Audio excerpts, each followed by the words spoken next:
Well, hello, Lisa Marie Benson. Hello. How Sorry are about you? that for a minute. Good. How are you? Very good, very good. So nice to see you. It's good to see you too. I'm glad we get to have this second part to our conversation. We got so many great questions for you. I'm excited. So I really actually want to hear some of these answers. People sent in great questions for you. So let's get into it. Looks like you're in an idyllic setting right now. Yes, I'm back in Pennsylvania at our family house. So it's I'm here for a couple more weeks. I'm kind of going back and forth between New York and here, and I just got a new puppy. I'll show you real quick. Oh, I love it. We get to see Bentley, everyone. There's Bentley. Look at Bentley. Look at Say how hi, cute Bentley is. Say hi, Bentley. Hi. Okay, hang on. Say hi. Oh, he's so cute. How's he doing? Good. I mean, he's actually really well behaved. It's just like getting him potty trained and stuff. He's really good most of the time. Just a couple of accidents, but he's an angel and he's so cute. So we'll He's see how he so does cute. when he He's comes back so to the cute. city too. Are you prepared to have a dog? It's a huge responsibility. I know. And me, I travel all the time and I'm busy bee. So But he's small enough to take with you. yeah, that's why I got him to be small enough. I can just take him with me on my trips or like, to, wherever the office or maybe dinners and lunches. Hopefully, I don't know. Hopefully it'll work out. All right, great. Let's get into the conversation. There's so many good questions for you, like I said. So everyone who is here in the chat, episode 45 is going to launch right after this podcast with Lisa Benson, who is a vice president at IMG Models. You'll hear everything that we discussed. We talk all about her start in her career's trajectory, and a lot of other fun stuff. But first question is from Danny. What are the types of jobs you would suggest I take to get a foot in the door in your industry? It's a good one. That's a good one. She's asking for types of jobs. So Types of jobs to get her foot in the door. yeah. I think really it would be to connect however they can with a lot of different, test shoots, but something that's very simple and natural, I would suggest not too done. I think people try hard to emulate an actual photo shoot and do too much styling and too much makeup and things like that. I really, truly believe that just a natural beauty when you're starting out is the best advice. And also we love your jeans, so you can tag we love your jeans and kind of get the attention to us or tag other agencies. I think Instagram is a good way also to show yourself. But I think the best thing is just really let your personality shine and be as natural as possible. And Lisa, what if somebody wants to work on your side of the business, on the other side of the business? What types of jobs do you think somebody like that should try to pursue early on in their career? I think, if you can intern anywhere during the summers and kind of, at any agency, I think just having some experience from the agency side is really important. IMG obviously is very selective but we look at all applications and I think in resumes, and I think being a people person and kind of being around people and understanding them is a really good background to have. If you can be on magazines side of things. Yeah, the other side. I think the other side, it's just being somehow in fashion and interning. It's just a huge, and because just learn names of editors, learn names of photographers, different names models. of editors, and also the structure of the business and how all of it sort of comes together, I would say. Right? Yeah, exactly. Even on the production side of things, you don't really have to just have, a background or experience so to speak, as a modeling agent. That's right. I thought this question was really fun from Kristen. This is good. Models seem to have so many pictures for their Instagram accounts. How much of them are professionally taken, and how much do they take themselves? With models, you can't tell sometimes. What do you think, Lisa? I mean, you're with the girls and the guys. Are they taking their own? Are they taking That's their a good own question, pictures? but a lot of them do take their own photos. A lot of them are really and they're good at creative. it. And they're good Yeah, at very good at it.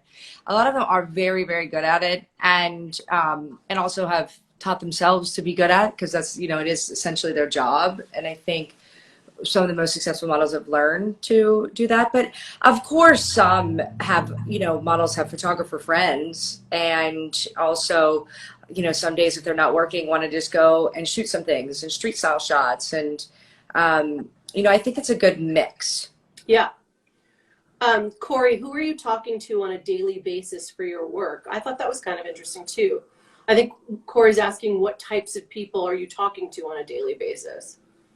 On a daily basis, I'm talking to photographers, obviously my clients and models, lots of different advertising agencies, a lot of influencer agencies, PR agencies, editors, and a lot of internal Who are the colleagues. top influencer agencies that you talk to? Who would you say are the key? I talk to a lot, like the A-list. I work Yes. with closely in LA. We just did a great deal with them last week and this week at the Disney, with Gigi's deal with Disney. So, Right. but they do a lot of different social posts that are paid activations, which are great. The A-list, we have Shadow PR, we have Star Power. That's a few that I kind of, you know, off the top of my head work with closely. I'm very good friends with the Shadow guys. I've known them for years. Yeah, so I think all of those different agencies, I think have, there's so many more, but we just have such a close relationship with them that it's not only PR, but it is nice to have, you know, the relationships with all of them. Yes. Actually, we have some more questions about the kinds of jobs that are popular these days. Carlo is asking, I thought this was a great question too, how would you say IMG differs from other agencies? I think IMG differs. I like to say that we're more hands-on and in management. I think people look and think that we're so huge and big, and we are big and we are powerful, but we're also very hands-on in a management style. You know, we really care from the beginning. Not saying the other agencies don't. I just think we really look and say, like, this down to what shoes are you wearing to the certain castings? How are you looking? You pay attention to the details. Every detail, yeah. And I think that goes a long way. Very much. And so. also, and having that open dialogue and really going through a plan, not just booking jobs. It's what is that plan for the future, and how are we creating that buzz, and also, you know, looking outside of the box. Yes, too. absolutely. Rachel, what was the biggest lesson, when we get into a lot of this on the podcast, so Rachel, please tune into that. What was the biggest lesson you learned when you were starting out? The biggest lesson I learned when starting out, a lot of lessons. I think one of the biggest lessons I learned was it's okay to fail. I think when you mess up things and you're like, okay, great, that was a nice job. I guess I'll be fired tomorrow. Let's move on. But then you realize that, like, other people make mistakes every day, all day, and it's okay. That's how you learn, and you correct it, and that's okay, and it's expected. Just as long as you're learning and evolving, that things are going to be fine. And talent also, you know, you're going to be fired at some point from a talent. Right. You're not going to get the job, right? Or maybe they're not going to get something, and you feel like you're let down. You've let them down, or you've let the agency down, or your boss, and all that. You know, but that's just kind of it's part of the process. And I think is when you finally wrap your head around it, you can just learn and move forward instead of the worst thing you can do is just being stuck on that and dwelling instead of just like moving on. Right, because at that point you're getting in your own way and you're preventing yourself from growing. Yeah. I love this question from Gina. Which model that you've worked with has had the biggest transformation, and why? The biggest model that had... Yeah. Is there anyone that came to you and sort of grew a lot, either, you know, physically changed or emotionally changed, or? Yes, I've had a few. I would say cut their hair. Those that's always, a fun story. Yeah, When a totally. model has a certain hair color, a certain hairstyle, and does something completely different, and then all of a sudden they're well, I don't know if this is the biggest transformation, but my personal client, but Lily Aldridge was always a fun client because it was, she came in and it was like, you try to do editorial, want to do runway. Yes. So you can change things to do a certain look. Right. And we got her, cut bangs, and we're trying to be really edgy, and then got on the runway, and then all of a sudden it was like, you know what? I want to do Sports Illustrated, and I want to do Victoria's Secret. And it was like, okay, let's switch it up. Let's do that. Let's grow the hair out. Let's go a little, maybe she's famous for her, her lighter ends, something like with her hair. And so, make it a little sexier, and just having her shoot different shots that the perception made her look a little sexier, and we got it. She got Sports Illustrated and Victoria's Secret, and she walked down runways, which is kind of like, if you can switch that and make the perception to the outside world, you can get what you want. And I think that was a fun transformation, seeing her kind of cross over to all aspects. I think for me too, what you described is a lot of what I really love about working in fashion. Is that little changes and little tweaks can have massive, massive impact. If you're a visual person and you're putting together a photo shoot or putting together a roundup of product, or whether you're changing your look, some of these, if you're good at what you do, sometimes these really, really small tweaks can have massive, massive impact. Exactly. That's what I love about it too, is that you can, I don't ever say like, no, like if you, because she never felt that she had this like sexy body, or like big boob or whatever curves, and like we did it. You can do it. I think you can do it if you just really put your mind to it and have a good team. And think out of the box. Heather, yes, think out of the box. Heather, this sort of leads into Heather's question. What are the skills a model needs to take to their job in order to be a successful model? Is there something that they need to sort of entry into the business with to be successful, to achieve success? I don't think there's a set list. Here's your 10 rules to do, so to speak. Right.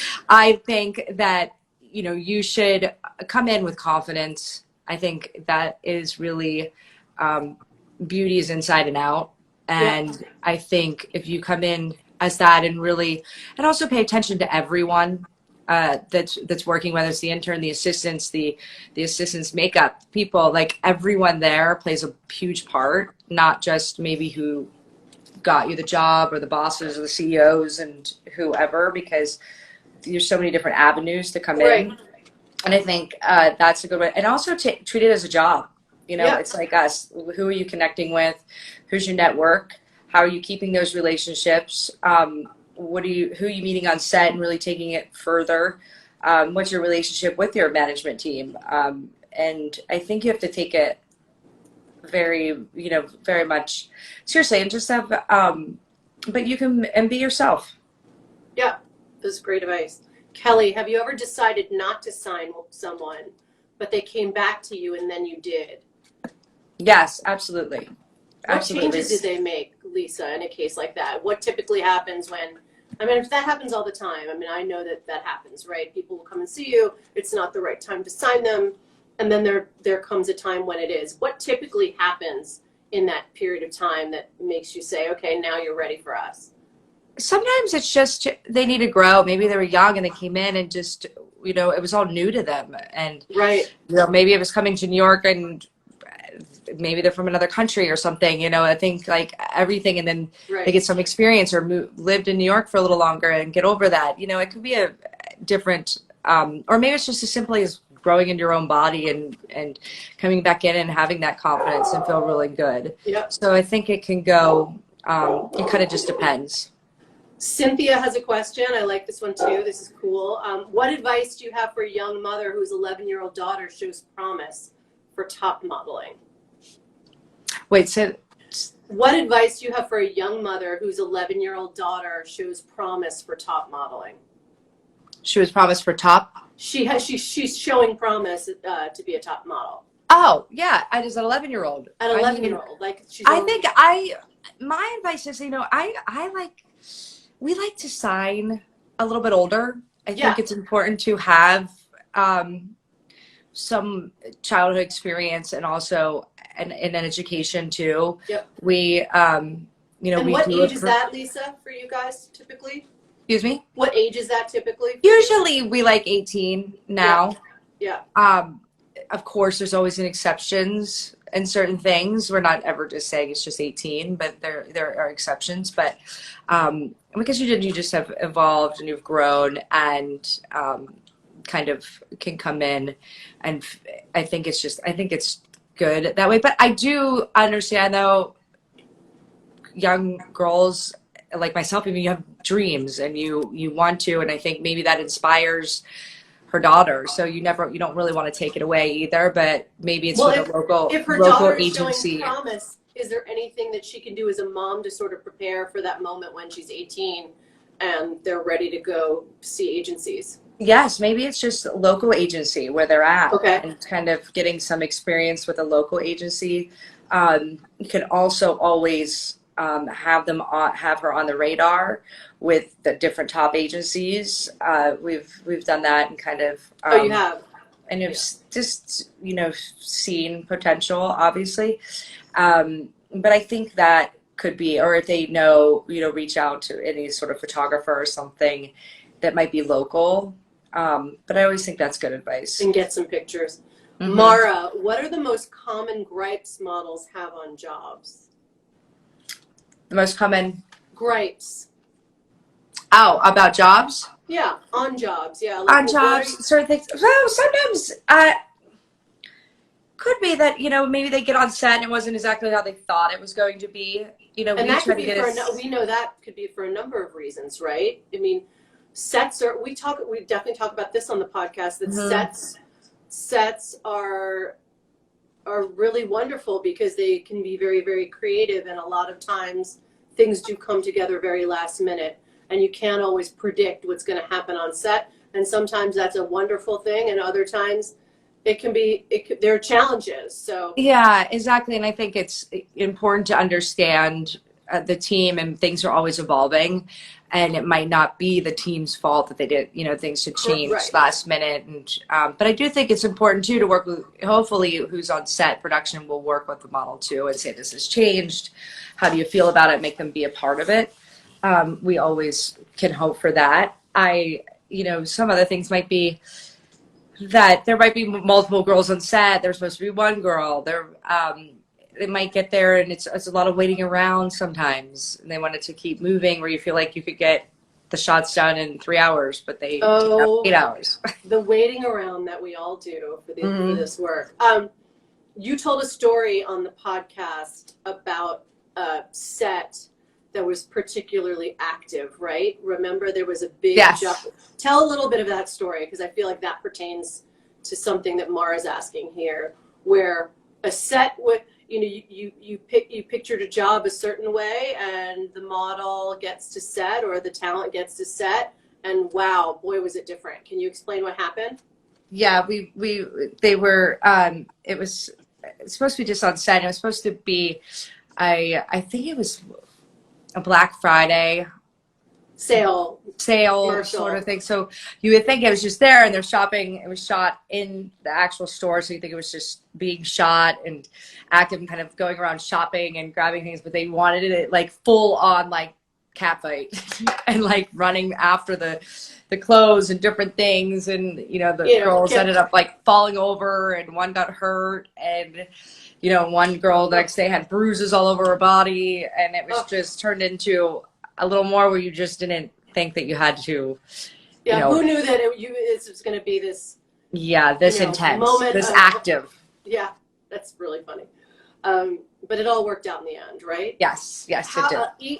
Eve is asking, my friend Eve is asking, how does IMG think of Fashion Week going into the future? Any thoughts that the agency is having about Fashion Weeks in general? Yes, we are. There are certain designers who are going to move forward, and they will do some sort of show. Some maybe will just film it digitally. And so, and less models there, so they can kind of keep the team small and film it, and that'll be digitally. Right. Some might do an actual show, but no audience. Right. and have the models walk and kind of be very, very careful in that way. Right. But at least they can do that way. I have, some are waiting and not showing. Yeah. I think we've all read about that too, where a lot of huge designers are not doing it. So, Right. I think there's a variety. Lisa, how do you get involved in Fashion Week? Like, what is your part in all that?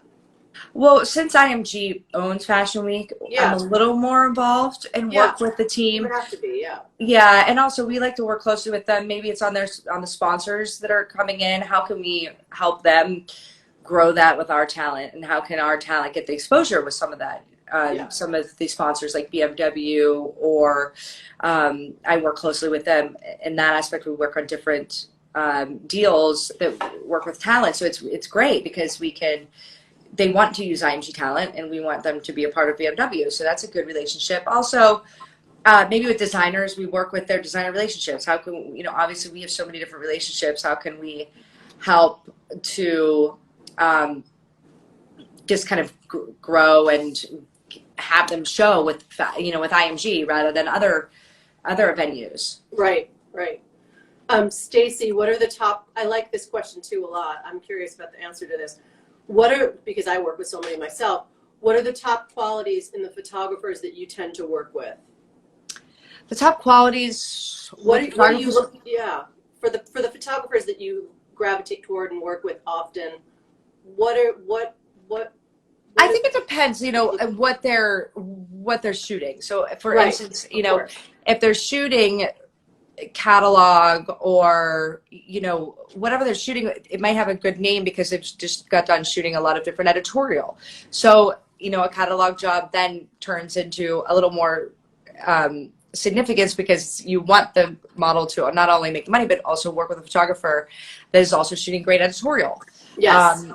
And vice versa. Maybe there's a photographer that is shooting great editorial that is also shooting this catalog that we want the money for. So maybe we should normally went and shoot this editorial, but we want her to because we want that relationship to hopefully get maybe some so versatility.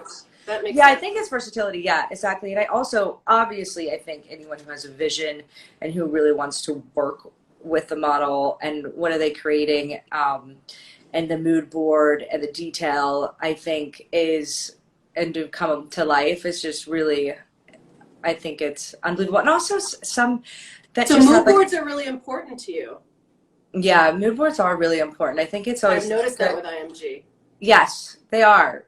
We like a mood board. You do. But I think it gives you a vision and it makes the model really envision what they're doing. And I think that eliminates also the surprises on set ahead of times. That's right. It kind of just is that then you can kind of get a feel of really what that photographer, the team is thinking about. They're useful for a number of ways. I think that they're useful to get the team excited. They're Yes. useful for, it's getting the crew and the team excited. B, it helps all parties prepare in advance mentally and also logistically speaking. Yeah, absolutely. And I think the models then can come to set too with ideas. Yeah. Right. That's a good point. Jen, what types of projects, this goes back to sort of a little bit of what you were talking about a few minutes ago, what types of projects are popular with clients who are looking for models these days? What kind of projects are popular? Yeah, like what are the projects that are kind of trending right now, I would say? Right now, well, a lot of self-shoot is happening, but now they are doing some small, socially distant, small teamed. Yep, we're doing that. Right, exactly. So that's good because that kind of, I do still think like having the inspiration of a team is kind of keeps the energy going on set and everything too. But there are a lot of social right now too. I think it's big because you can't do the shoot, so to speak. Can they get some traction from like a top model that might be posting and tagging the brand? So yeah, so there's a lot of those happening right now too. Right. Are you working? Are there any big jobs happening that are doing remote shoots, like big campaign? Are there big jobs that are happening in that way right now, or not so much? Yeah, well, now they're kind of coming back a bit because it's, and New York is a little better, but for those couple months, for sure. I mean, Bella shot Giacomo, and Gigi had done something for Disney. There was also Vogue, did all that at home, self-shooting. A lot of the magazines did that. I think a couple of our models shot themselves for a lot of different editorial. Again, that goes back to the conversation where a lot of them are very good at taking pictures of themselves. Very good, right? very good, and they have a vision, and they work with their boyfriend or a friend or themselves, and it all, it really works out. Yeah. Erin, is there a look or a vibe that's trending right now? Back to the whole idea of trending. What's trending in your world right now, Lisa? I think diversity now. We talk about a lot of that on the podcast. Yeah, diversity. I think it's a time where we're open. It's an open conversation, and it's exciting. And diversity is a big trend right now. Any of your models doing anything or doing anything of note that you want to mention in terms of diversity these days, or any initiatives? Well, I think one model right now who's killing it, I love it, and I see it, is Precious Lee. Precious Lee's one that sort of sticks out in my mind right now because she just now finally shooting Italian Vogue. She's in the Miu Miu campaign. And Wong is in the Miu Miu campaign, and that's ageless. Yep. And Precious Lee being curved and a Black model, it's really I love it. And I think seeing the crossover from doing all aspects is really, it's a great moment. Yeah, the mix. Diane, what are the important components of a portfolio? Important components of a portfolio. Again, I think obviously you want tear sheets, but if you're a new model, it's hard to get tear sheets without having images. So, doing test shoots, and again, having a variety, but don't think that you have to have this big portfolio with all this fashion and so much stuff. It can, again, just be simple. I think less is more when you're starting out. And that's really great advice. Less is more. Less is more as a starting out model, and let the you kind of want to be a blank canvas and show your just natural beauty, where let the editors and photographers and everyone have really a vision. Yeah, I think that's a really good point. I think that you really have to have experience and connections, or you just have to, there's so many, you can overdo it very easily. Without knowing that you're overdoing it. So it's very rare that you, as somebody starting out, stumble upon somebody who's just incredibly talented with photo, it's possible, but photos and style and all of that, right, and style, that takes time. As a young model, it's being exposed to different sets. You're going to learn so much on set. You're going to be on so many creative people with the best style in the world. I think that, and also when you start traveling, when you go to Europe, go to Paris and Milan Fashion, even my style, I think learning and evolving that way, you're going to get there, but I think it doesn't happen. Yeah, don't come out of the gate over style, that's for sure. Yeah. Mona, was there a model that you met when they were young and starting out that turned out to have a huge career? Did you see it then? Did you see it coming? Oh yes, lots. Let's tell stories give us a good story or two.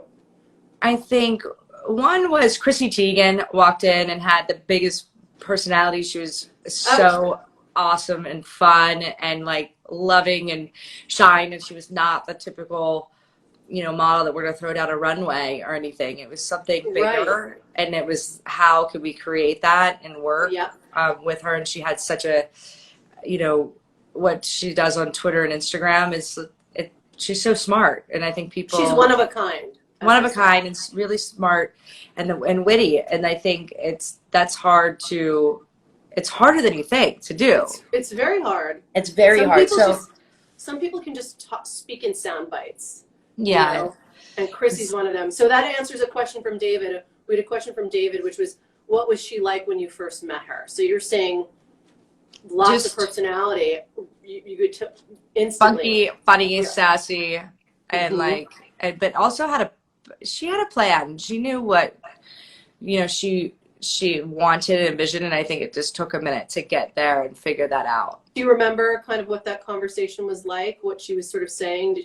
Was she talking to you? I mean, this is another topic we cover greatly on the podcast is that you like to see when someone walks in with like a bigger vision for their career. And so I'm assuming that you saw that right away with Chrissy, that there was this bigger picture mentality, right? Yeah, bigger picture mentality. And she was ahead of her game when she started Twitter. I got her voice out there, and I kind of that unapologetic, unapologetic voice, which was refreshing. And I think we really started to see a change in the models. You know, not that they didn't have a voice, but it's more of a voice, and they could, you know, be themselves and create their own destiny rather than just being a model. Right. We have a question about Lily. Were you at past year's Oscars with Lily Aldridge? And if so, can you share your day there? Were you at the Oscars with her? No, not this year, but I've gone to probably 4 or 5. Ivan, my boss, went with her this year because she hosted the red carpet. I know she really was great. She was amazing.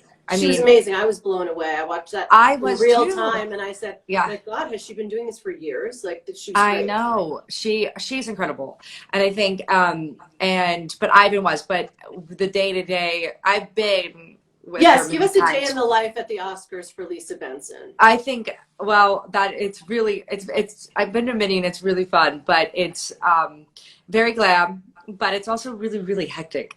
I think to say that it's like one of the most hectic, like over anything. Oscars is like, it is very, even can.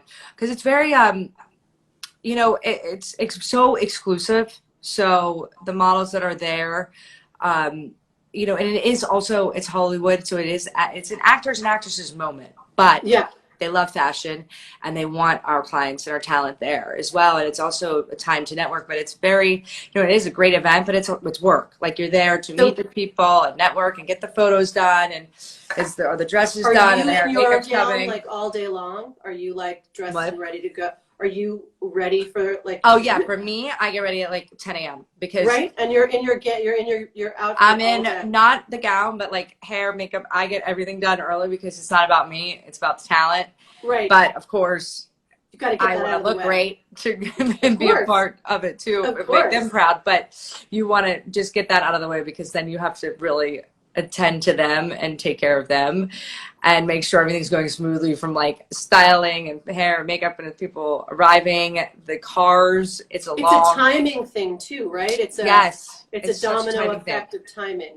Yes. And then when you're there, the pressure, like, are you getting the photos? Did they meet the right people? Are the photos there? And it's not just like one or two talent. It's, you know, if I'm invited and I'm going, you know, it's all IMG talent. And so it can be really hectic. And then it's a long night because it starts late. You don't go until 11 p.m., 11:30 p.m. and to Vanity Fair. And then there's you're there, and then you can go to Gaio Series afterwards. And, you know, you're, mingling. It's a long day. Till it's a 24-hour day. It's a 24-hour day. I love it. I love that BTS. We have a few more questions about photo shoots. Does the IMG team travel with models to shoots? If so, which ones and why? Which are the shoots that require a model maybe be there with her agent? We will go with them if it's going to be pretty intense, whether it's long days, where is the shoot location? Is it a big production where maybe there might be press and interviews? Yes.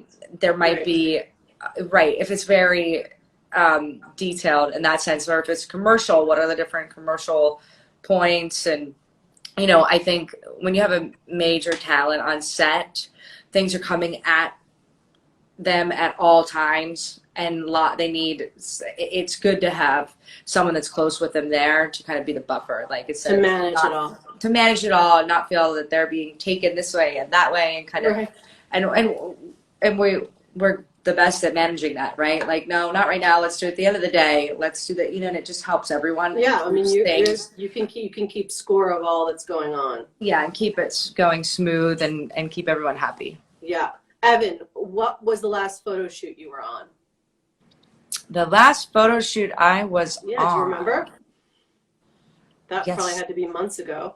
That was months ago. I'm trying to think what the last one was. The last photo shoot. That is such a good question. I'm trying to think what the last one, because this year we didn't travel as much as I didn't do the LA shoot too. I'm trying to think of the last one. I have to say it probably was with Lily at the end when I think it was an Cocoon, the Cocoon campaign? for shoot. Or her Yes, fragrance. Cocoon, that was great. But I'm thinking if it was an event too, the Bulgari event. Oh, yeah. I think that was one that stands out in my head. Oh, I love a Bulgari event. Yeah. Yeah. And then this year's tough because I'm usually traveling so much and at so many different shoots and running around, like a chicken with my head cut off. Like you're busy. Yeah.